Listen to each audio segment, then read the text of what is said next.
Hostel புதுச்சேரியில் இருக்க பள்ளியில் வந்து படிச்சுட்ருக்காங்க. 2 பசங்க படிக்கிறாங்க. 4th 6th to 7th குழந்தை படிக்கிறான்.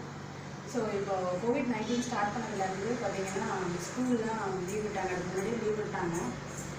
அதுலேருந்து பசங்க வந்து ரொம்ப லாங் லீவ் ஆகிடுச்சு. வீட்லேயே தான் இருக்காங்க. எதுவும் அவ்வளோவா படிக்கிறது கிடையாது. ஏன்னா எப்போ ஸ்கூல் ஸ்டார்ட் பண்ண போகிறாங்களே தெரியாத மாதிரி இருந்தது. ஸோ வந்து அதுக்கப்புறம் கொஞ்ச நாள் கழிச்சு அவங்களுடைய மிஸ் வந்து எங்களுக்கு கால் பண்ணியிருந்தாங்க. கால் பண்ணி நாங்கள் வந்து வாட்ஸ்அப்பில் ஒரு குரூப் ஸ்டார்ட் பண்ணுறோம். அதில் வந்து டெய்லியும் நாங்கள் சின்ன சின்னதாக ஒரு ஆக்டிவிட்டி கொடுப்போம். அதை குழந்தைங்களை பண்ண சொல்லுங்கள் அப்படின்னு சொல்லியிருந்தாங்க. சரி, ஓகே. நிறைய ப்ரைவேட் ஸ்கூல்ஸ்லாம் கிளாஸே நடக்குது. ரொம்ப கஷ்டமாக பண்ணிகிட்டு இருக்காங்க. நான் என் பக்கத்து வீட்டு குழந்தைங்களாம் நிறைய பேர் பார்த்துட்ருந்தேன்.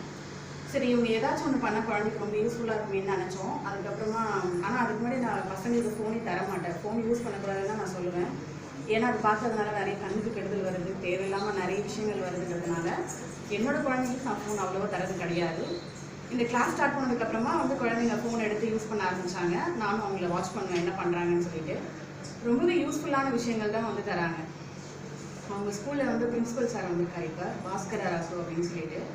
அவருமே அந்த குரூப்பில் ஆட் ஆகி டெய்லியும் பசங்க என்னெல்லாம் பண்ணுறாங்கன்னு கவனிக்கிறாரு. கவனித்து அதுக்கு வந்து ஏதாவது பண்ணலைன்னா நீங்கள் இதை பண்ணுங்கம்மா, இதை செய்யுங்க அப்படின்னு சொல்கிறாங்க. அதில் போடுற வீடியோஸ் எல்லாமே பார்த்தீங்கன்னா வந்து ரொம்ப பெரிய ஆட்கள் தான். ஒரு யோகாசனம் பண்ணாலும் சரி, ஒரு கிராஃப்ட் பண்ணுறாங்க, ஒரு ட்ராயிங் பண்ணுறாங்க, ஒரு சின்ன பறவை தான் வந்து வரைய சொல்கிறாங்க. பசங்க வந்து அதை ரொம்ப இன்ட்ரெஸ்ட்டாக அதை பார்த்து வரைஞ்சிட்டு இருந்தாங்க.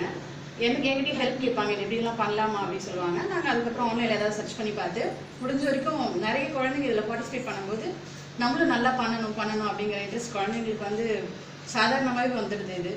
ஸோ வந்து இந்த மாதிரி விஷயங்கள் நடக்கிறது ரொம்ப யூஸ்ஃபுல்லாக இருக்குது. இது இல்லாமல் யோகா வந்து ஒருத்தவங்க பண்ணி போட்டிருந்தாங்க அந்த வீடியோ. அவங்க யாருமே